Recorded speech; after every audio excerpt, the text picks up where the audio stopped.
ہے، کسی مولوی کی ایجاد ہے، کسی پیر فقیر کی ایجاد ہے۔ توجہ فرمائیے گا، یہ سلسلہ کیوں ایسا ہے کہ مجلس شروع ہے تو جی مرحومین کے لیے فاتحہ پڑھو، مجلس ختم ہو گئی ہے جی مرحومین کے لیے دعا کرو، یہ کیوں ہے ایسا عمل؟ تو جناب امام رضا علیہ السلام پاک اللہم صلی علی محمد، جناب دیبل خزائی کو کہتے ہیں کہ یہ سامنے منبر لگا ہوا ہے، میں ادھر بیٹھتا ہوں، آپ ادھر اوپر بیٹھیں اور مجلس پاک میرے جد کی بیان فرمائیں۔ تو جب اس نے یہ سنا کہ میں ادھر بیٹھتا ہوں اور تم بلند جگہ پہ بیٹھ، تو یہ پریشان ہو گیا، دیکھ کر کبھی ایک دفعہ منبر کی طرف دیکھتا ہے، پھر امام کے بیٹھنے والی جگہ پہ دیکھتا ہے، کبھی ادھر دیکھتا ہے، کبھی ادھر دیکھتا ہے، درمیان میں پریشان کھڑا ہے، کہتا ہے مولا میں اور منبر، آپ اور زمین، کاش پڑھنے والے اپنے اس مقام کو سمجھیں کہ اہل بیت نے ہم کو کیا دیا ہے، ہم نے اہل بیت کو کیا دینا ہے، اس پہ تھوڑا سا غور و فکر کیجئے گا۔ جیسے ہی کہا نا کہ اوپر جا اور میرے جد کے فضائل سنا، مولا میں ادھر آپ نیچے، امام علیہ السلام نے ایک جملہ ارشاد فرمایا، ہم چاہتے ہیں کہ ہمارے بیان کرنے والا بلند نظر آئے،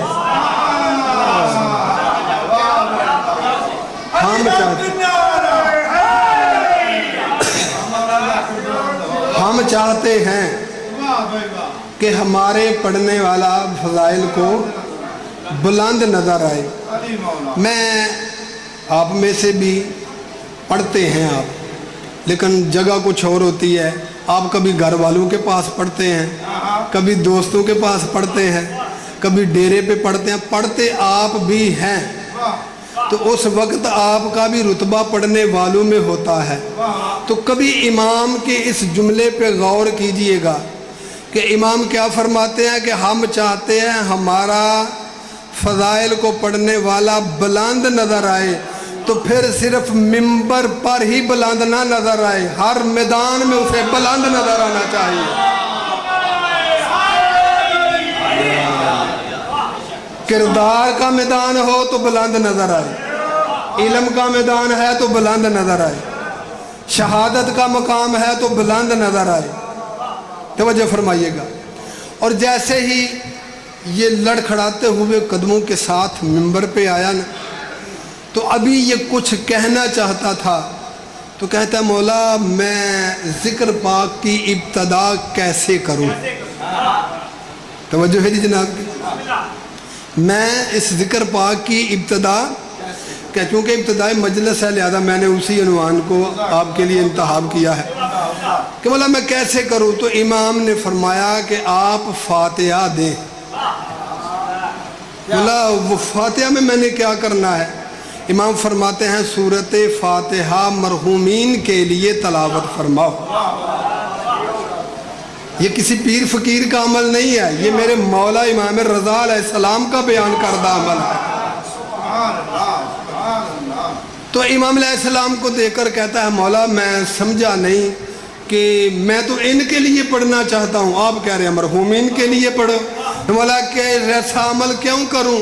امام علیہ السلام دیکھ کر فرماتے ہیں یاد رکھ ہمارے اس دروازے پہ تو تنہا نہیں آتا، تو اکیلا نہیں آتا، تو مردہ آباد بے شمار یا اللہ حسین۔ سرکار فرماتے اللہ ان حسینی خون والے لوگوں کی زندگیاں دراز ہوں کہ یہ زبانیں کبھی لڑکھ نہیں کھڑاتی، جو ذکر علی میں بول پڑتی ہیں، پھر منبر پہ بھی ہو تب بھی بولتی ہیں، سولی پہ ہوں تب بھی بولتی ہیں۔ تو کہا مولا کیوں؟ فرمایا اس لیے کہ تم اکیلا نہیں آتا، تجھے کس نے کہا کہ صرف یہ آتے ہیں؟ اچھا مولا۔ فرمایا مرحومین جو ادھر بیٹھتے تھے مجلس سنتے تھے وہ بھی آتے ہیں۔ اچھا مولا پھر فاتحہ پڑھنے کا کیا فائدہ ہوتا ہے؟ سرکار فرماتے ہیں سخیوں کے دروازے پہ آئے ہیں، ہم نہیں چاہتے ادھر آ کے کوئی خالی ہاتھ لوٹ جائے۔ تمہیں رزق کی ضرورت ہے، روحانی کی تم وہ کھاتے ہو، انہیں روح کے رزق کی ضرورت ہے، ہم ان کے لیے پہلے مہیا کرتے ہیں۔ تو یہ فاتحہ کوئی فضول چیز نہیں ہے، بلکہ مولا کا ایک بیان کردہ عمل ہے جسے محبت کے ساتھ تلاوت فرمائیں۔ توجہ ہے جناب، کوشش کیجئے گا کہ اس رواج کو عام کریں تاکہ یہ ممبر حسینی کی زینت ہے، زینت بنا رہے۔ توجہ ہے جی۔ اچھا مولا یہ مرحومین کے لیے سرکار فرماتے ہیں ہاں ان کے لیے یہ رزق جو ہوتا ہے نا یہ تقسیم ہوتا ہے۔ اب میں یہاں سے ایک جملہ میرے ذہن میں آ گیا تو بڑا کہ کیا فرمایا کہ جب اللہ رزق تقسیم کرتا ہے، جیسے آپ کو رزق ملتا ہے تو چلو تسی سارے نو نہیں اپنے منڈے نو تو دے ہی چھڑ دینا تھوڑا جا، اللہ کرے کہ مومن سارے سخی ہوں، سب کو دے جی بسم اللہ، سب کو کھائیں بانٹیں۔ اللہ کا رزق ہے، بانٹنے سے کام نہیں ہوتا، کیونکہ سرکار امیر المومنین علیہ السلام ارشاد فرماتے ہیں، توجہ میری طرف رکھیے گا، میرے پاک امام فرماتے ہیں کہ جب تو چاہتا ہے تیرا بدن تندرست ہو تو رزق کھایا کر۔ بھئی ڈاکٹر ہے یا اندر میں منڈے نو سیب کھوا لو، بھئی انو جوس بنا کے دو، یہی ہے نا کہ جب تو چاہتا ہے کہ تیرا بدن تندرست ہو، مضبوط ہو، بہترین ہو، اچھا ہو، تندرست ہو تو توجہ میری طرف رکھنا جی، تو رزق کھایا کر، اور اگر تو چاہتا ہے تیری روح تندرست رہے پھر رزق کو کھلایا کر۔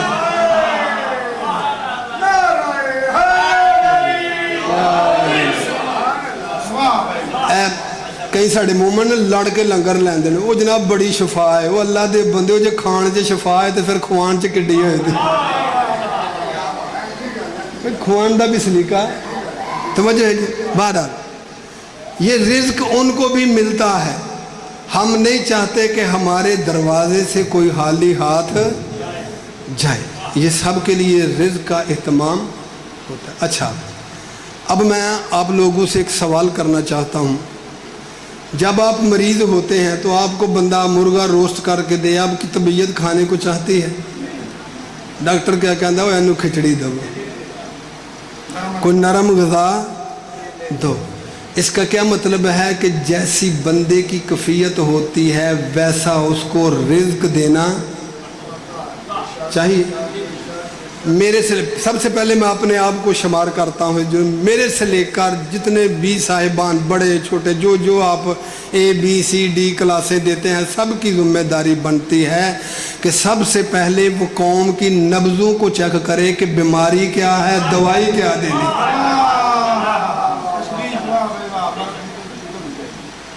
یہ نہیں ہے کہ میں نے گھر سے یہ رٹا لگایا تو بھاگ کے ساری یہ پڑھ کے چھوڑنی ہے جی، گھنٹہ آدھا گھنٹہ، نہیں، دیکھیں کہ ضرورت کس چیز کی ہے۔ اگر ضرورت کے مطابق چیز آپ نہ دیں تو آپ جتنا مرضی کھلاتے رہیں، وہ وقت تو ٹل جائے گا، بندے لطف بھی لیں گے، مزہ بھی آئے گا، لیکن روح جوان نہیں ہوگی۔ جس طرح بدنوں کو جوان کرتے ہو اسی طرح اپنی روح کے جوان کرنے کا اہتمام بھی آپ پر لازم۔ اگر آپ چاہتے ہیں تو میں ایک دو بات ایسی کر دوں جو سے روح جو ہے وہ تھوڑا سا سکون پا جائے، تو جو چاہتے ہیں ایک دفعہ بلند آواز سے صلوات پڑھے تاکہ ہماری روحیں بلند ہو جائیں۔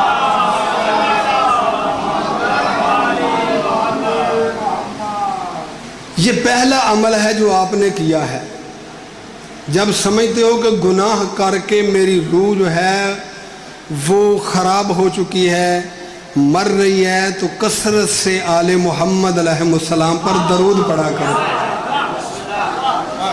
یہ آپ کے روح کی غذا ہے. اور جب چاہتے ہو، اب میں جملہ بڑی بہادری سے کہنے جا رہا ہوں، ریکارڈ ہو رہی ہے، جب چاہتے ہو کہ تمہارے بدن شجاعت والے بن جائے، سیدہ کے قاتلوں پہ لعنت کیا کرو.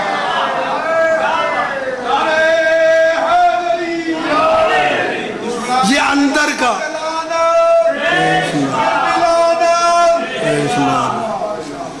یہ اندر کا خوف ختم کر دیتی ہے چیز کہ کوئی بھی سب کچھ بارے میں ہے، اہل بیت کے دشمن سے دوستی بارے میں. میں کل یا پرسوں ایک اہل سنت کے بھائی ہے، غالباً عاطف صاحب نام ہے یا صحیح ٹھیک نہیں، تو وہ ایک جملہ ارشاد فرما رہے تھے کہ ہم کسی کو کچھ نہیں کہتے، لیکن کوئی یزیدیت کی گھنٹی اپنے گلے میں باندھے ہم ایسا بھی نہیں کرنے دیں گے کسی کو. ہم یہ گھنٹی زندہ آباد مردہ آباد بے شمار بے شمار بے شمار.